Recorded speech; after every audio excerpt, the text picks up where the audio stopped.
Hello everyone. So ഇന്ന് നമ്മൾ നോക്കാൻ പോകുന്നത് കാലിക്കറ്റ് യൂണിവേഴ്സിറ്റി ബികോം 4th സെമസ്റ്ററിലുള്ള ബാങ്കിങ് ആൻഡ് ഇൻഷുറൻസ് എന്നുള്ള സബ്ജക്റ്റിലെ special type of customers in a bank എന്നുള്ള ടോപ്പിക്കാണ് കേട്ടോ. So let's get started.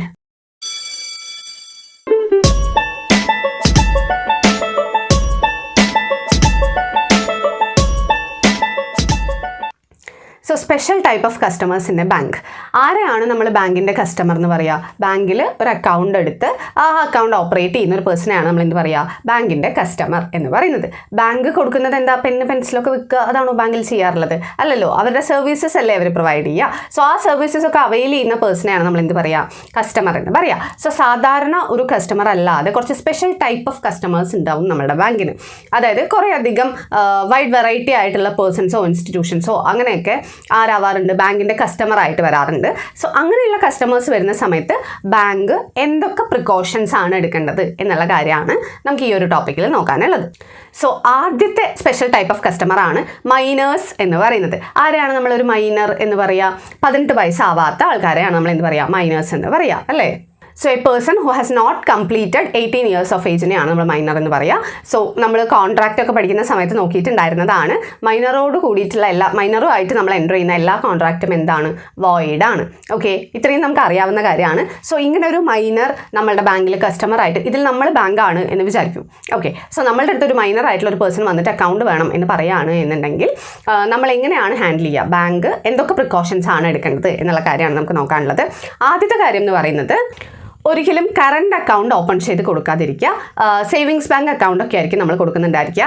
Types of accounts നമ്മൾ മുന്നേ നോക്കിയതാണ്. കറണ്ട് അക്കൗണ്ട് എന്താണ്, സേവിങ്സ് ബാങ്ക് അക്കൗണ്ട് എന്താണ് എന്നുള്ളത് നിങ്ങൾക്ക് അറിയാവുന്ന കാര്യമാണ്. എന്തുകൊണ്ടായിരിക്കും കറണ്ട് അക്കൗണ്ട് കൊടുക്കേണ്ട എന്ന് പറയുന്നത്? കറണ്ട് അക്കൗണ്ട് സാധാരണ നമ്മൾ ബിസിനസ് പേഴ്സൺസിനാണ് കൊടുക്കാറുള്ളത്. അതിന് വേറൊരു ഫീച്ചർ എന്ന് പറയുന്നത് ഓവർ ഡ്രാഫ്റ്റ് ഫെസിലിറ്റി അവൈലബിൾ ആയിട്ടുള്ള ഒരു കാര്യമാണ് കറണ്ട് അക്കൗണ്ട് എന്ന് പറയുന്നത്. അങ്ങനെയൊക്കെ ഉള്ളത് കൊണ്ട് തന്നെ മൈനേഴ്സിന് കറണ്ട് അക്കൗണ്ട് കൊടുക്കാതെ നമ്മൾ സേവിങ്സ് ബാങ്ക് അക്കൗണ്ട് ഒക്കെ ആയിരിക്കും സാധാരണയായിട്ട് ഓപ്പൺ ചെയ്ത് കൊടുക്കാറുള്ളത്. ഇനി രണ്ടാമത്തെ കാര്യം എന്ന് പറയുന്നത്, ഈ അക്കൗണ്ട് ഓപ്പൺ ചെയ്യുക അവരുടെ ഗാർഡിയൻ്റെ പേരിലായിരിക്കും ഓപ്പൺ ചെയ്യുന്നുണ്ടായിരിക്കുക. അച്ഛനുണ്ട് എന്നുണ്ടെങ്കിൽ അച്ഛൻ്റെ പേരിലോ, ഇനിയിപ്പോൾ അച്ഛനില്ല എന്നുണ്ടെങ്കിൽ അമ്മയുടെ പേരിലോ, ഇപ്പോൾ രണ്ടുപേരും ഇല്ല എന്നാണ് എന്നുണ്ടെങ്കിൽ കോടതി അപ്പോയിൻറ്റ് ചെയ്യുന്ന ഗാർഡിയൻ്റെ പേരിലോ ആയിരിക്കും ഈ ഒരു അക്കൗണ്ട് ഓപ്പൺ ചെയ്ത് കൊടുക്കുന്നുണ്ടായിരിക്കുക. ദെൻ മൂന്നാമത്തെ കാര്യം എന്ന് പറയുന്നത്, ഇങ്ങനൊരു അക്കൗണ്ട് ഓപ്പൺ ചെയ്യുന്ന സമയത്ത് തന്നെ ബാങ്ക് ഈ ഒരു മൈനർ ആയിട്ടുള്ള വ്യക്തിയുടെ ഡേറ്റ് ഓഫ് ബർത്ത് നോട്ട് ചെയ്ത് വെക്കുന്നതാണ്.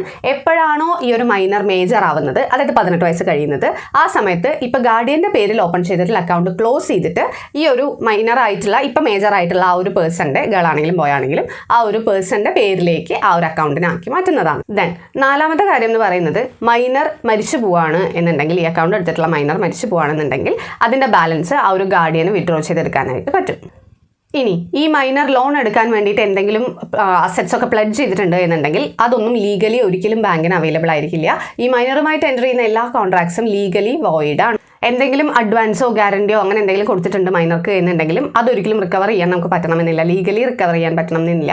അവർ തിരിച്ചു കൊടുക്കുകയാണെങ്കിൽ ഒക്കെയാണ്, അല്ലാതെ നമുക്ക് റിക്കവർ ചെയ്യാൻ പറ്റണമെന്നില്ല. ഓക്കെ, ബിക്കോസ് അതൊക്കെ ഇൻവാലിഡ് ആണ്. മൈനർക്ക് ഒരു ചെക്കോ ബില്ലോ ഒക്കെ നെഗോഷിയേറ്റ് ചെയ്യാനോ ഡ്രോൺ ചെയ്യാനോ ഒക്കെ പറ്റും, പക്ഷേ അതൊന്നും ലീഗലി വാലിഡ് അല്ല എന്ന് മാത്രമേ ഉള്ളൂ. മൈനർക്ക് ഒരു ചെക്കോ ബില്ലോ ഒക്കെ നെഗോഷിയേറ്റ് ചെയ്യാനൊക്കെ പറ്റും, പക്ഷേ അതിനൊന്നും മൈനർ ലയബിൾ ആയിരിക്കില്ല എന്നുള്ളതാണ് അവിടെയുള്ള പ്രശ്നം. അതുപോലെ തന്നെ മൈനർക്ക് പാർട്ട്ണർഷിപ്പിൽ ഒരു പാർട്ട്ണറായിട്ട് പ്രവർത്തിക്കാം, പക്ഷേ അവിടെയും ഉണ്ടാകുന്ന ലയബിലിറ്റീസ് ഒന്നും ആർക്ക് ബാധകമല്ല? മൈനർക്ക് ബാധകമല്ല. അതുപോലെ തന്നെ മൈനർക്ക് ഒരു പേഴ്സൻ്റെ ഏജൻ്റ് ആയിട്ട് വർക്ക് ചെയ്യാം, പക്ഷേ അവിടെയും റെസ്പോൺസിബിലിറ്റീസും ബാക്കി ലയബിലിറ്റീസും ഒന്നും തന്നെ ആർക്ക് വരില്ല?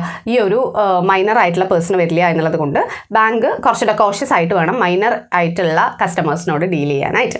സോ ഇത്രയും കാര്യങ്ങൾ ശ്രദ്ധിച്ചിട്ടായിരിക്കും ബാങ്ക് മൈനറുമായിട്ട് ഡീൽ ചെയ്യുന്നുണ്ടായിരിക്കുക. ദെൻ രണ്ടാമത്തെ സ്പെഷ്യൽ ടൈപ്പ് ഓഫ് കസ്റ്റമറാണ് മാരീഡ് വുമൺ എന്ന് പറയുന്നത്. മാരീഡ് വുമൺ ആവുന്ന സമയത്ത് നമ്മൾ കുറേ അധികം കാര്യങ്ങൾ ശ്രദ്ധിക്കാനുണ്ട്. അവരുടെ പേരിൽ തന്നെ ചേഞ്ചസ് വരാൻ സാധ്യതയിട്ടുണ്ട്. കാരണം കല്യാണത്തിന് മുന്നേ വേറൊരു പേരായിരിക്കും, കല്യാണത്തിന് ശേഷം പേര് ചേഞ്ച് ചെയ്യുന്ന പേഴ്സൺസ് ഉണ്ട്, ചേഞ്ച് ചെയ്യാത്തവരും ഉണ്ട്, ചേഞ്ച് ചെയ്യുന്ന പേഴ്സൺസും ഉണ്ട്. സോ അങ്ങനെ വരുന്നവിടം തൊട്ട് നമ്മൾ മാരീഡ് വുമൻസിൻ്റെ കാര്യത്തിൽ കുറേ അധികം ശ്രദ്ധിക്കാനായിട്ടുണ്ട്. കറണ്ട് അക്കൗണ്ടോ സേവിങ്സ് അക്കൗണ്ടോ ഏത് അക്കൗണ്ടാണെന്ന് വെച്ച് കഴിഞ്ഞാൽ മാരീഡ് വുമണിന് ഓപ്പൺ ചെയ്ത് കൊടുക്കാവുന്നതാണ്. അതിൽ വലിയ പ്രശ്നങ്ങളൊന്നുമില്ല. അവർക്ക് സ്വന്തമായിട്ട് പ്രോപ്പർട്ടി ഉണ്ടോ എന്നുള്ളത് നോക്കിയിട്ടായിരിക്കും ഈ കറണ്ട് അക്കൗണ്ടൊക്കെ ഓപ്പൺ ചെയ്ത് കൊടുക്കുന്നുണ്ടായിരിക്കുക. അതായത് സ്വന്തം പേരിൽ പ്രോപ്പർട്ടി ഉണ്ടോ എന്നുള്ളത് നോക്കിയിട്ടായിരിക്കും. ബാക്കിയുള്ള ഫാമിലി മെമ്പേഴ്സിന് പ്രോപ്പർട്ടി ഉണ്ട് എന്ന് പറഞ്ഞിട്ട് ഇവർക്ക് കറണ്ട് അക്കൗണ്ട് കൊടുക്കണമെന്നില്ല. സോ ഇവരിൽ ബാങ്ക് എടുക്കുന്ന പ്രിക്കോഷൻസ് എന്ന് പറഞ്ഞാൽ അവരുടെ ഡീറ്റെയിൽസും അവരുടെ ഹസ്ബൻഡിൻ്റെ ഡീറ്റെയിൽസും ബാങ്ക് ചോദിക്കുന്നതായിരിക്കും. അതുപോലെ തന്നെ ബാങ്കിൽ സഫീഷ്യൻ്റ് ആയിട്ടുള്ള ബാലൻസ് ഉണ്ട് എന്നുണ്ടെങ്കിൽ മാത്രമായിരിക്കും അതിൻ്റെ ട്രാൻസാക്ഷൻസ് എല്ലാം അലോ ചെയ്യുന്നുണ്ടായിരിക്കുക, അല്ലെങ്കിൽ ആ ഒരു ഓപ്പറേഷൻസ് കണ്ടക്ട് ചെയ്യാൻ അനുവദിക്കുന്നുണ്ടായിരിക്കുക. ഹസ്ബൻഡിൻ്റെ പേരിൽ പ്രോപ്പർട്ടി ഉണ്ട് എന്ന് പറഞ്ഞിട്ട് ഈ ഒരു മാരീഡ് ആയിട്ടുള്ള ലേഡിക്ക് ലോൺ കൊടുക്കുക, ഓവർ ഡ്രാഫ്റ്റ് ഫെസിലിറ്റി കൊടുക്കുക, അങ്ങനെ ഒന്നും ബാങ്ക് ചെയ്യാൻ പറ്റില്ല. കാരണം ഹസ്ബൻഡ് ഒരിക്കലും ഇവരുടെ ലയബിലിറ്റീസിനൊന്നും റെസ്പോൺസിബിൾ അല്ല. അൺലെസ് അത് നെസസിറ്റീസിന് വേണ്ടി വാങ്ങിച്ചതാണ് എന്നുണ്ടെങ്കിൽ, നമ്മുടെ ലിവിങ് നെസസിറ്റീസ് അല്ലാതെ ബാക്കി വരുന്ന ലയബിലിറ്റീസിനൊന്നും തന്നെ ഹസ്ബൻഡിന് ഉത്തരവാദിത്തം ഉണ്ടായിരിക്കില്ല. അതുകൊണ്ട് തന്നെ ലോണോ ഓവർ ഡ്രാഫ്റ്റോ എന്തെങ്കിലുമൊക്കെ കൊടുക്കുന്നതിന് മുന്നേ എന്ത് ചെയ്തിട്ടുണ്ടായിരിക്കണം, അവരുടെ സ്വന്തം പേരിൽ എല്ലാ കാര്യങ്ങളും ഇല്ലേ എന്നുള്ളത് നോക്കി മനസ്സിലാക്കിയിട്ട് വേണം ബാങ്ക് ഡീൽ ചെയ്യാനായിട്ട്. ദെൻ മൂന്നാമത്തെ സ്പെഷ്യൽ ടൈപ്പ് ഓഫ് കസ്റ്റമർ ആണ് ഏജൻസ് എന്ന് പറയുന്നത്. ഏജൻസ് എന്ന് പറഞ്ഞാൽ ആരാണ്? ഏതെങ്കിലും ഒരു പ്രിൻസിപ്പലിന് വേണ്ടി വർക്ക് ചെയ്യുന്ന ആൾക്കാരെയാണ് നമ്മൾ എന്ത് പറയുക, ഏജൻസ് എന്ന് പറയുക. സോ മറ്റൊരാൾക്ക് വേണ്ടി ഇവരാണ് വർക്ക് ചെയ്യുന്നത് എന്നുള്ള രീതിക്ക് വരുന്നവരാണ് ഏജൻസ്. സോ പ്രിൻസിപ്പളുടെ പേരിൽ അക്കൗണ്ട് ഓപ്പൺ ചെയ്തിട്ട് അത് ഓപ്പറേറ്റ് ചെയ്യുന്നത് ഏജൻസ് ആണ് എന്നുള്ള രീതിക്കായിരിക്കും വരുന്നുണ്ടായിരിക്കുക. സോ അക്കൗണ്ട് ഒരാളുടെ പേരിലും അത് ഓപ്പറേറ്റ് ചെയ്യുന്നത് വേറൊരാളും ആവുന്ന സമയത്ത് അതൊരു സ്പെഷ്യൽ ടൈപ്പാണ് ബാങ്കിനെ സംബന്ധിച്ചിടത്തോളം. അതുകൊണ്ട് തന്നെ നിർബന്ധമായിട്ടും ബാങ്ക് ചെയ്യേണ്ട ഒരു കാര്യം എന്ന് പറയുന്നത് മാൻഡേറ്ററി ആയിട്ടൊരു ലെറ്റർ പ്രിൻസിപ്പളിൽ നിന്ന് വാങ്ങിച്ചിട്ടുണ്ടായിരിക്കണം. അതായത് ഈ അക്കൗണ്ട് ആരുടെ പേരിലാണോ അയാളുടെ കയ്യിൽ നിന്നും ഒരു ലെറ്റർ വാങ്ങിക്കണം. ഈ ഒരു പേഴ്സണെ ഏജന്റായിട്ട് അപ്പോയിന്റ് ചെയ്തിട്ടുണ്ട്, he's allowed to operate that account എന്ന് പറഞ്ഞിട്ട് എൻ്റെ അക്കൗണ്ട് അവർ ഓപ്പൺ ചെയ്യുന്ന അല്ലെങ്കിൽ അവർ ട്രാൻസാക്ഷൻ നടത്തുന്നതിൽ എനിക്ക് യാതൊരുവിധ പ്രശ്നവുമില്ല എന്ന് പറഞ്ഞുകൊണ്ട് പ്രിൻസിപ്പൽ, അതായത് ഈ അക്കൗണ്ട് ഓപ്പൺ ചെയ്തിട്ടുള്ള പേഴ്സൺ പറഞ്ഞിട്ടുണ്ടെങ്കിൽ മാത്രമാണ് ബാങ്കിന് അയാളെ ഈ ട്രാൻസാക്ഷൻ ചെയ്യാനായിട്ട് അനുവദിക്കാൻ പാടുള്ളൂ. ദെൻ രണ്ടാമത്തെ കാര്യം എന്ന് പറയുന്നത് ഈ ഒരു ഏജന്റിന്റെ സ്കോപ്പും പവേഴ്സും ഒക്കെ എത്രയാണ് എന്നുള്ളത് നോക്കിയിട്ടുണ്ടായിരിക്കണം. ചിലവർ വിഡ്രോ ചെയ്യാൻ മാത്രമേ സമ്മതിക്കുള്ളൂ, ചിലർ ഡെപ്പോസിറ്റ് ചെയ്യാൻ മാത്രമേ സമ്മതിക്കുള്ളൂ, ട്രാൻസ്ഫർ ചെയ്യാൻ മാത്രമേ സമ്മതിക്കുള്ളൂ, ഇന്ന കാര്യങ്ങളെ ചെയ്യാൻ പാടുള്ളൂ എന്ന് പറഞ്ഞിട്ട് പ്രിൻസിപ്പൽ പറയുകയാണ് എന്നുണ്ടെങ്കിൽ അതിനനുസരിച്ചുള്ള കാര്യങ്ങൾ മാത്രമേ ഏജന്റ് ചെയ്യാൻ സമ്മതിക്കാൻ നമ്മൾ പാടുള്ളൂ. ഓക്കെ. ദെൻ മൂന്നാമത്തെ കാര്യം എന്ന് പറയുന്നത് ഈ ഒരു പ്രിൻസിപ്പൽ മരിച്ചു പോവുക, ഇൻസോൾവൻ്റ് ആവുക, ഇൻസെയിൻ ആവുക ചെയ്യുകയാണ് എന്നുണ്ടെങ്കിൽ ഈ ഏജന്റിന്റെ ഈ ഒരു അതോറിറ്റി മുഴുവൻ തനിയെ റിവോക്ക് ചെയ്യപ്പെടുന്നതായിരിക്കും. ഇത്രയും കാര്യങ്ങളാണ് ആരുടെ നോക്കേണ്ടത്, ഏജന്റിൻ്റെ നോക്കേണ്ടത്. ദെൻ നാലാമത്തെ സ്പെഷ്യൽ ടൈപ്പ് ഓഫ് കസ്റ്റമർ ആണ് ഈ ജോയിന്റ് അക്കൗണ്ട്സ് എന്ന് പറയുന്നത്. ജോയിന്റ് അക്കൗണ്ട്സ് എന്ന് പറഞ്ഞാൽ എന്താ, ഒന്നിൽ കൂടുതൽ ആൾക്കാരുടെ ഒരുമിച്ച് ഒരൊറ്റ അക്കൗണ്ട് ഓപ്പൺ ചെയ്യുകയാണെന്നുണ്ടെങ്കിൽ അതിനെയാണ് നമ്മൾ എന്ത് പറയുക, ജോയിന്റ് അക്കൗണ്ട്സ് എന്ന് പറയുക. സാധാരണയായിട്ട് ഹസ്ബൻഡ് ആൻഡ് വൈഫ്, പാർട്ട്നേഴ്സ്, പാർട്ട്ണർഷിപ്പിലുള്ള പാർട്ട്നേഴ്സ്, ചൈൽഡ് ആൻഡ് ഗാർഡിയൻസ് അങ്ങനെയുള്ളവരൊക്കെയാണ് എന്ത് ഓപ്പറേറ്റ് ചെയ്യുക, ജോയിന്റ് അക്കൗണ്ട്സ് ഓപ്പറേറ്റ് ചെയ്യാറുള്ളത്. സോ ഇതിലെടുക്കേണ്ട പ്രിക്കോഷൻസ് എന്ന് പറയുന്നത് ഇത് രണ്ടുപേരും സൈൻ ചെയ്തിട്ടുണ്ടായിരിക്കണം. ഓക്കെ, ഇപ്പോൾ രണ്ടുപേരാണ് അക്കൗണ്ട് ഓപ്പൺ ചെയ്യുന്നതെന്നുണ്ടെങ്കിൽ ആ രണ്ടുപേരും ഇതിൽ സൈൻ ചെയ്തിട്ടുണ്ടായിരിക്കണം. ഈ ഒരു ആപ്ലിക്കേഷൻ കൊടുക്കുന്ന സമയത്ത് സൈൻ ചെയ്തിട്ടുണ്ടായിരിക്കണം. ആരാണ് ഈ ഒരു അക്കൗണ്ട് ഓപ്പറേറ്റ് ചെയ്യാൻ പോകുന്നത് എന്നുള്ളതിൻ്റെ കാര്യങ്ങൾ റൈറ്റിങ്ങിൽ തന്നെ ബാങ്കർക്ക് കിട്ടിയിട്ടുണ്ടായിരിക്കണം. അതായത് ആർക്കൊക്കെ വിഡ്രോ ചെയ്യാൻ അനുവാദം ഉണ്ട് എന്നുള്ള കാര്യങ്ങളൊക്കെ കിട്ടിയിട്ടുണ്ടായിരിക്കണം. ഈ ഏത് ഹോൾഡർക്ക് വേണമെന്നുണ്ടെങ്കിലും സ്റ്റോപ്പ് പേയ്മെൻറ്റ് ഓർഡർ കൊടുക്കാനുള്ള റൈറ്റ് ഉണ്ടോ ഇല്ലേ എന്നുള്ളത് നോക്കിയിട്ടുണ്ടായിരിക്കണം. അതിനനുസരിച്ചിട്ട് വേണം ബാങ്ക് കാര്യങ്ങൾ ചെയ്യാനായിട്ട്. അതായത് ഒരു പേയ്മെൻറ്റ് കൊടുക്കാൻ ഓർഡർ ചെയ്ത് കഴിഞ്ഞതിന് ശേഷം അത് സ്റ്റോപ്പ് ചെയ്യാൻ നമ്മൾ പറയുകയാണ്. പേയ്മെൻറ്റ് നടക്കുന്നതിന് മുന്നേ തന്നെ അയ്യോ കൊടുക്കണ്ട എന്ന് പറയാനുള്ള അധികാരം ഈ ജോയിന്റ് അക്കൗണ്ട്സിൽ ആർക്കാണുള്ളത്, എങ്ങനെയാണ് എന്നുള്ള കാര്യങ്ങൾ ഡിസൈഡ് ചെയ്തിട്ടുണ്ടായിരിക്കണം. അതുപോലെ തന്നെ ഈ കൊടുത്തിട്ടുള്ള അതോറിറ്റി റിവോക്ക് ചെയ്യാനുള്ള പവറും ഈ ജോയിന്റ് അക്കൗണ്ട്സിലുള്ള ആൾക്കാർക്ക് ഉണ്ടായിരിക്കും. സോ അതിൻ്റെ കാര്യം കൂടെ ശ്രദ്ധിച്ചിട്ടുണ്ടായിരിക്കണം. ഇപ്പോൾ ഒരു 3 പേര് കൂടിയിട്ടാണ് ഒരു ജോയിന്റ് അക്കൗണ്ട് സ്റ്റാർട്ട് ചെയ്തതെന്ന് വിചാരിക്കും. അതിൽ ഒരാൾ മരിച്ചു പോവാണ് എന്നുണ്ടെങ്കിൽ അതിൻ്റെ ബാലൻസ്, ആ അക്കൗണ്ടിലെ ബാലൻസ് വിഡ്രോ ചെയ്തിട്ട് ബാക്കി 2 പേർക്കും കൂടെ എടുക്കാവുന്നതാണ്. അങ്ങനെ ചെയ്യുന്ന സമയത്ത് എന്താ സംഭവിക്കുക എന്ന് പറഞ്ഞാൽ ഈ 3 പേരുള്ള അക്കൗണ്ട് ക്ലോസ് ചെയ്തിട്ട് അതിലെ ബാലൻസ് എടുത്ത് ബാക്കി വന്ന 2 പേരില്ലേ, മരിക്കാത്ത ജീവനോടുള്ള 2 പേര്, ആ ജീവനോടുള്ള 2 പേരുടെ പേർക്ക് പുതിയ അക്കൗണ്ട് ഓപ്പൺ ചെയ്തിട്ട് അതിലായിരിക്കും പിന്നീട് ഓപ്പറേറ്റ് ചെയ്യുന്നുണ്ടായിരിക്കും. ഇനി ഇൻസോൾവൻസി സംഭവിക്കുകയാണ് എന്നുണ്ടെങ്കിൽ, ഇവർ പാപ്പറായി പോവുകയാണ് എന്നുണ്ടെങ്കിൽ അതിൻ്റെ ലയബിലിറ്റി ഒക്കെ അസർട്ടൈൻ ചെയ്യുന്നത് വരെ ആ ഒരു ട്രാൻസാക്ഷൻസ് എല്ലാം നമ്മൾ അവിടെ സ്റ്റോപ്പ് ചെയ്യുന്നതായിരിക്കും. ഇനിയിപ്പോൾ ഹസ്ബൻഡ് ആൻഡ് വൈഫാണ് ഇങ്ങനെ ഒരു ജോയിന്റ് അക്കൗണ്ട് ഓപ്പൺ ചെയ്തിരിക്കുന്നതെന്നുണ്ടെങ്കിൽ, വൈഫാണ് മരിക്കുന്നത് എന്നുണ്ടെങ്കിൽ ഈ വിഡ്രോ ചെയ്യുന്ന എമൗണ്ട് അല്ലെങ്കിൽ ബാക്കി വന്നിട്ടുള്ള എമൗണ്ട് ആർക്ക് വിഡ്രോ ചെയ്യാം, ഹസ്ബൻഡിന് വിഡ്രോ ചെയ്യാം. ഇനിയിപ്പോൾ ഹസ്ബൻഡാണ് മരിച്ചു പോകുന്നത് എന്നുണ്ടെങ്കിൽ ആ ഒരു എമൗണ്ടിന് അവകാശികളായിരിക്കുന്നത് അവരുടെ ലീഗൽ എയേഴ്സ് ആയിരിക്കും. വൈഫ് ഉൾപ്പെടെ മക്കളോ ആരെങ്കിലൊക്കെ ഉണ്ടെന്നുണ്ടെങ്കിൽ അങ്ങനെയുള്ള ലീഗൽ എയേഴ്സിനായിരിക്കും ആ ഒരു പൈസയുടെ അധികാരം പോകുന്നുണ്ടായിരിക്കാം. നമ്മൾ അക്കൗണ്ട് ഓപ്പൺ ചെയ്യുന്ന സമയത്ത് ഈതർ ഓർ സർവൈവർ എന്നാണ് പറഞ്ഞിരിക്കുന്നത് എന്നുണ്ടെങ്കിൽ ഈ ഒരു ബാക്കി വരുന്ന എമൗണ്ട് സർവൈവർക്കായിരിക്കും പോകുന്നുണ്ടായിരിക്കുക, റെപ്രസെൻറ്റേറ്റീവ്സിനോ ഡിസീസ്ഡ് പേഴ്സൺസിനോ അങ്ങനെയൊന്നും ആയിരിക്കില്ല. Then next special type of customer ആണ് പാർട്ട്ണർഷിപ്പ് ഫേംസ് എന്ന് പറയുന്നത്. എന്താണ് ഒരു പാർട്ട്ണർഷിപ്പ് ഫേം എന്നുള്ളത് നമുക്കറിയാവുന്ന കാര്യമാണ്. 2 അതിൽ കൂടുതലോ പേഴ്സൺസ് ഒരുമിച്ച് ഒരു ഫേം നടത്തുകയാണ് എന്നുണ്ടെങ്കിൽ അതിനെയാണ് നമ്മൾ എന്ത് പറയുക, പാർട്ട്ണർഷിപ്പ് ഫേംസ് എന്ന് പറയുക. സോ ബാങ്കർ എന്തൊക്കെ പ്രിക്കോഷൻസ് എടുക്കേണ്ടതെന്ന് പറഞ്ഞാൽ പാർട്ട്ണർഷിപ്പ് ഡീഡ് പ്രോപ്പറായിട്ട് വായിച്ച് നോക്കിയിട്ടുണ്ടായിരിക്കണം. ആ നമ്പർ ഓഫ് പാർട്ട്നേഴ്സ് അല്ലെങ്കിൽ അതിൽ പറയുന്ന കാര്യങ്ങളെല്ലാം പാർട്ട്ണർഷിപ്പ് ഡീഡിലുള്ള പറഞ്ഞിരിക്കുന്നത് പോലെ തന്നെയല്ലേ വന്നിരിക്കുന്നത് എന്നുള്ള കാര്യങ്ങൾ ചെക്ക് ചെയ്തിട്ടുണ്ടായിരിക്കണം. അതുപോലെ തന്നെ അക്കൗണ്ട് ഓപ്പൺ ചെയ്യുന്നത് പാർട്ട്നേഴ്സിൻ്റെ ഇൻഡിവിജ്വൽ നെയിമിലായിരിക്കില്ല.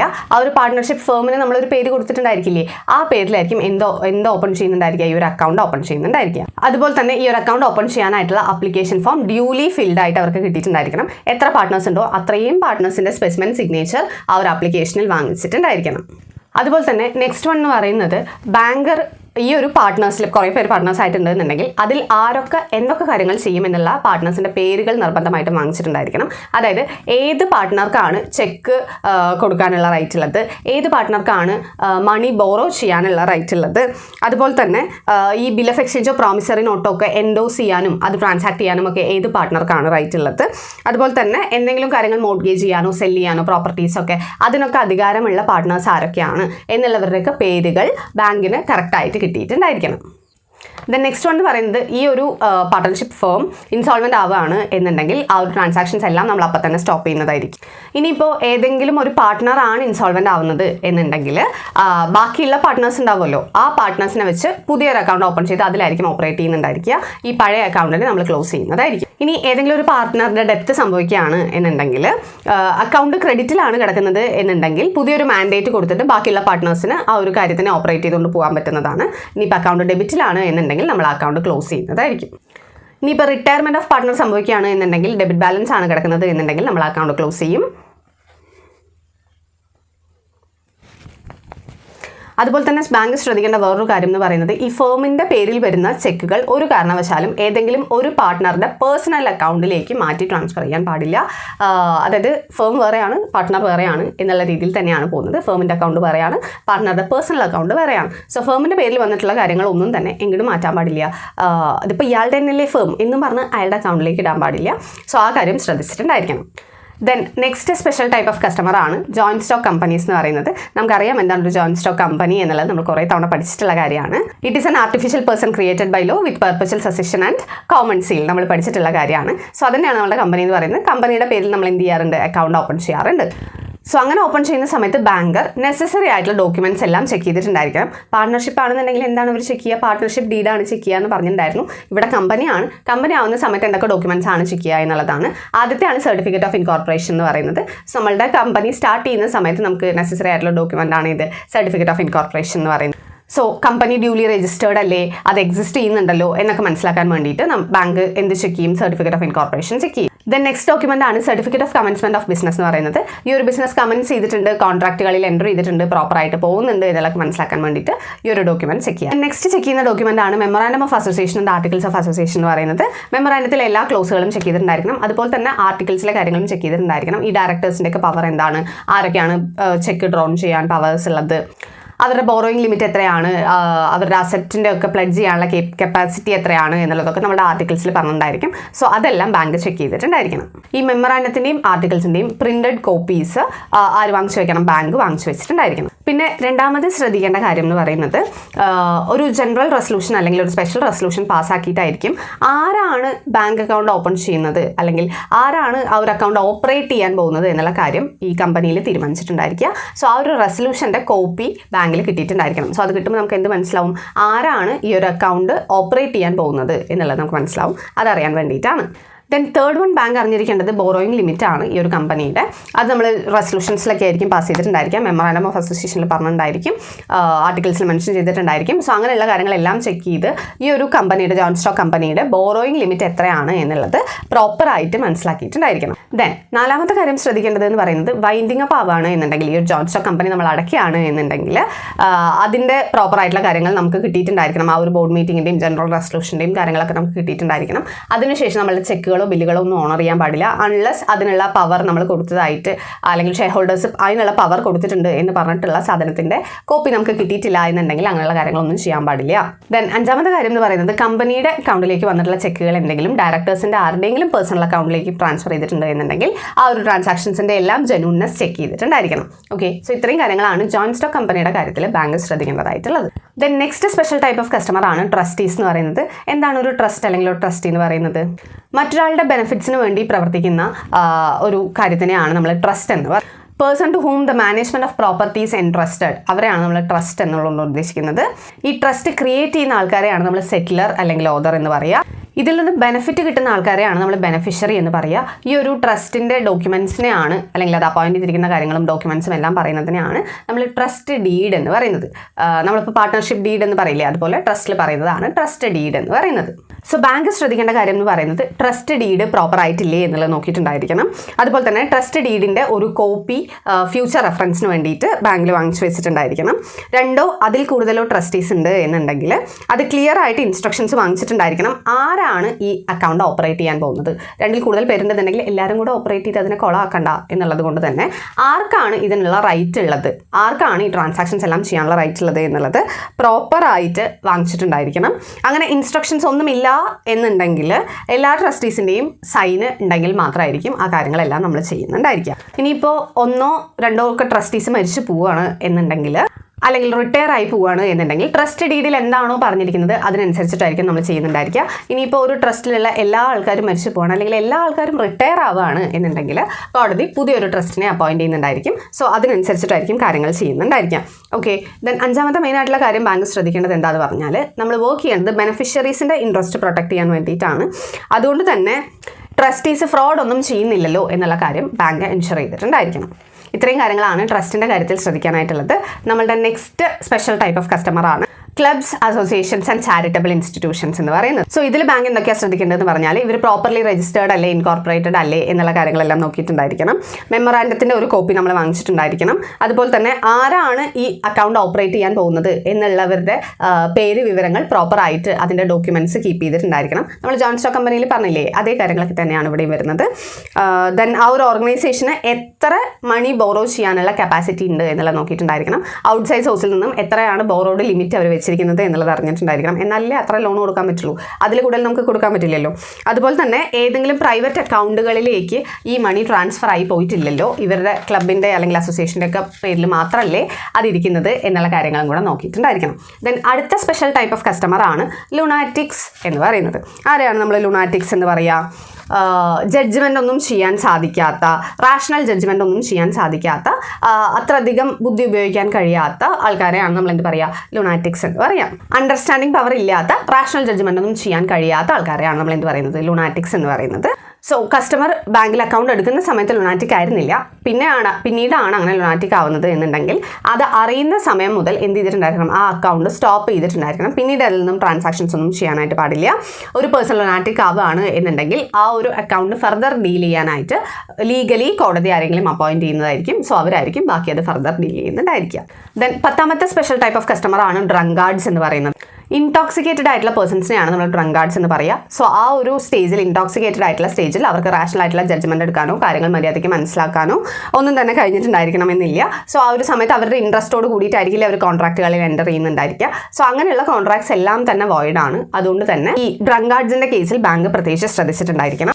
ഒരു പേഴ്സൺ ഇൻടോക്സിക്കേറ്റഡ് സ്റ്റേറ്റിലാണ് അക്കൗണ്ട് ഓപ്പൺ ചെയ്യാൻ വരുന്നത് എന്നുണ്ടെങ്കിൽ അവർക്ക് ഒരിക്കലും അക്കൗണ്ട് ഓപ്പൺ ചെയ്ത് കൊടുക്കാറില്ല. കാരണം അവർക്ക് സ്വബോധത്തിലായിരിക്കില്ല അവർ കാര്യങ്ങൾ ചെയ്യുന്നുണ്ടായിരിക്കുക അല്ലെങ്കിൽ പറയുന്നുണ്ടായിരിക്കുക എന്നുള്ളത് കൊണ്ട് തന്നെ ഇൻടോക്സിക്കേറ്റഡ് ആയിട്ടുള്ള സ്റ്റേറ്റിൽ ആർക്കും അക്കൗണ്ട് ഓപ്പൺ ചെയ്ത് കൊടുക്കുന്നതല്ല. അതുപോലെ തന്നെ ചെക്ക് എന്തെങ്കിലും പ്രോസസ്സ് ചെയ്യാനുണ്ട് എന്നുണ്ടെങ്കിൽ, ഇപ്പം അത്യാവശ്യമാണ്, ഇപ്പം തന്നെ ചെയ്യണം, വെയിറ്റ് ചെയ്യാൻ പറ്റില്ല എന്ന് പറയുകയാണ് എന്നുണ്ടെങ്കിൽ ഒരു റെസ്പോൺസിബിൾ ആയിട്ടുള്ള ഒരു പേഴ്സൺ കൂടെ ഇല്ലാതെ ആ ഒരു ചെക്ക് നമ്മൾ പ്രോസസ്സ് ചെയ്യില്ല. ബിക്കോസ് ഡ്രങ്കാർഡ് ആയിട്ടുള്ള ഒരു പേഴ്സൺ മാത്രമാണ് വന്ന് പറയുന്നത് എന്നുണ്ടെങ്കിൽ, ഇൻടോക്സിക്കേറ്റഡ് ആയിട്ടുള്ള ഒരു പേഴ്സൺ മാത്രമാണ് വന്ന് പറയുന്നതെന്നുണ്ടെങ്കിൽ നമ്മൾ ഒരിക്കലും ആ ചെക്ക് പ്രോസസ്സ് ചെയ്ത് കൊടുക്കില്ല. അതർവൈസ് ഒരു റെസ്പോൺസിബിൾ ആയിട്ടുള്ള ഒരു പേഴ്സൺ നമ്മുടെ കൂടെ ഉണ്ട്, അവർ സാക്ഷിയായിട്ട് നിൽക്കുകയാണ് എന്നുണ്ടെങ്കിൽ മാത്രമായിരിക്കും നമ്മൾ ആ ഒരു ചെക്ക് പ്രോസസ്സ് ചെയ്യുന്നുണ്ടായിരിക്കുക. Then next special type of customer ആണ് പർദാനിഷിംഗ് വുമൺ എന്ന് പറയുന്നത്. അതായത് പർദ്ദ ധരിച്ചിട്ടുള്ള സ്ത്രീകൾ. എ വുമൺ ഹു വെയേഴ്സ് പർദ്ദ, അവരെയാണ് നമ്മൾ എന്ത് പറയുക? പർദാനിഷിംഗ് വുമൻസ് എന്ന് പറയാം. അവരുടെ പ്രശ്നം എന്ന് പറയുന്നത് അവരുടെ കൾച്ചർ പ്രകാരം അവർ പർദ്ദ ധരിച്ചിട്ടായിരിക്കും വരുന്നുണ്ടായിരിക്കുക. അവരുടെ ഏതൊരു ബോഡി പാർട്ടും പുറത്ത് കാണുന്നുണ്ടായിരിക്കില്ല. നോട്ട് ഈവൻ ഐസ്, നമ്മളുടെ കണ്ണ് പോലും കാണാത്ത തരത്തിലുള്ള പർദ്ദകൾ ധരിക്കുന്ന സ്ത്രീകളുണ്ട്. അത് അവരുടെ കൾച്ചറിൻ്റെ ഭാഗമായിട്ട് അവർ ധരിക്കുന്നതാണ്. അവരോട് ഒരിക്കലും ഫേസ് റിവീൽ ചെയ്യൂ എന്ന് നമുക്ക് പറയാൻ പറ്റില്ല. ആളെ ഐഡൻറ്റിഫൈ ചെയ്യാൻ ബുദ്ധിമുട്ടാണ് എന്നുള്ളതാണ്. പർദാനിഷിംഗ് വുമൺ നമ്മളുടെ കസ്റ്റമറായിട്ട് വരികയാണ് എന്നുണ്ടെങ്കിൽ നമുക്കുള്ള പ്രശ്നം എന്ന് പറയുന്നത്. സോ അങ്ങനെയുള്ള സിറ്റുവേഷനിൽ എന്താണ് ബാങ്ക് ചെയ്യുന്നത് എന്നുള്ളതാണ് ഇവിടെ പറയുന്നത്. അക്കൗണ്ട് ഓപ്പൺ ചെയ്യണമെന്നുണ്ടെങ്കിൽ, പർദാനിഷിംഗ് വുമൻ്റെ അക്കൗണ്ട് ഓപ്പൺ ചെയ്യണമെന്നുണ്ടെങ്കിൽ ഏതെങ്കിലും ഒരു റെസ്പോൺസിബിൾ ആയിട്ടുള്ള ഒരു പേഴ്സൺ, ബാങ്കിനെ അറിയുന്ന ഒരു റെസ്പോൺസിബിൾ ആയിട്ടുള്ള ഒരു പേഴ്സൺ സൈൻ ചെയ്ത് അറ്റസ്റ്റ് ചെയ്ത് കൊടുത്താൽ മാത്രമായിരിക്കും ആ ഒരു അക്കൗണ്ട് ഓപ്പൺ ചെയ്യാനായിട്ട് നമുക്ക് സാധിക്കുള്ളൂ. അതുപോലെ തന്നെ എല്ലാ വിഡ്രോവൽസിനും പ്രോപ്പർ അറ്റസ്റ്റേഷൻ കിട്ടിയിട്ടുണ്ടായിരിക്കണം. കാരണം നമുക്കറിയില്ല, പർദ്ദ ഇട്ടിട്ട് വേറൊരാൾ വന്നിട്ട് ഇവരാണ് എന്ന് പ്രെറ്റൻഡ് ചെയ്ത് പൈസ വിഡ്രോ ചെയ്തിട്ട് പോയി കഴിഞ്ഞാൽ ബുദ്ധിമുട്ടാണ് എന്നുള്ളത് കൊണ്ട് തന്നെ ഡ്യൂലി അറ്റസ്റ്റ് ചെയ്തിട്ടുള്ള വിഡ്രോവൽസ് മാത്രമേ സമ്മതിക്കുള്ളൂ. Then next special type of customers ആണ് എക്സിക്യൂട്ടേഴ്സ് ആൻഡ് അഡ്മിനിസ്ട്രേറ്റേഴ്സ് എന്ന് പറയുന്നത്.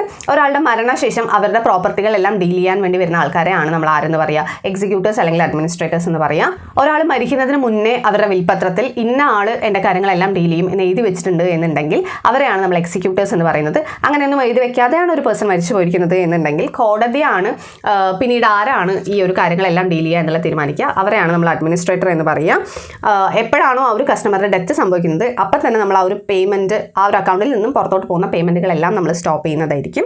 ലെറ്റർ ഓഫ് ഓതറൈസേഷൻ കിട്ടിയാൽ മാത്രമായിരിക്കും ബാക്കിയുള്ള കാര്യങ്ങളെല്ലാം നമ്മൾ ചെയ്യുന്നുണ്ടായിരിക്കുക. അതായത് ആ മരിച്ചുപോയ വ്യക്തി പറഞ്ഞിട്ടുണ്ടായിരിക്കണം ഇനി എൻ്റെ മരണശേഷം ഈ ഒരു അക്കൗണ്ട് ഓപ്പറേറ്റ് ചെയ്യാനുള്ള അധികാരം ഇന്ന ആൾക്കുണ്ട് എന്നുള്ളത് പറഞ്ഞിട്ടുണ്ടെങ്കിൽ മാത്രമാണ് നമ്മൾ എന്തിനു സമ്മതിക്കാറുള്ളൂ, ആ ഒരു ട്രാൻസാക്ഷൻ നടത്താനായിട്ട് നമ്മൾ സമ്മതിക്കാറുള്ളൂ. അതുകൊണ്ട് തന്നെ എസ്റ്റേറ്റ് അക്കൗണ്ടിൽ നിന്നും പേഴ്സണൽ അക്കൗണ്ടിലേക്കുള്ള ട്രാൻസ്ഫേഴ്സ് അങ്ങനെയൊന്നും നമ്മൾ സമ്മതിക്കാറില്ല. ഏത് അക്കൗണ്ടിലേക്കാണോ പറഞ്ഞിരിക്കുന്നത് ആ അക്കൗണ്ടിലേക്ക് വേണം മണി ട്രാൻസ്ഫർ ചെയ്യാനായിട്ട്. അതിന് പകരം ഇതിലേക്ക് ട്രാൻസ്ഫർ ചെയ്താൽ മതി എന്നൊക്കെ പറയുകയാണെന്നുണ്ടെങ്കിൽ അത് സമ്മതിക്കാറില്ല.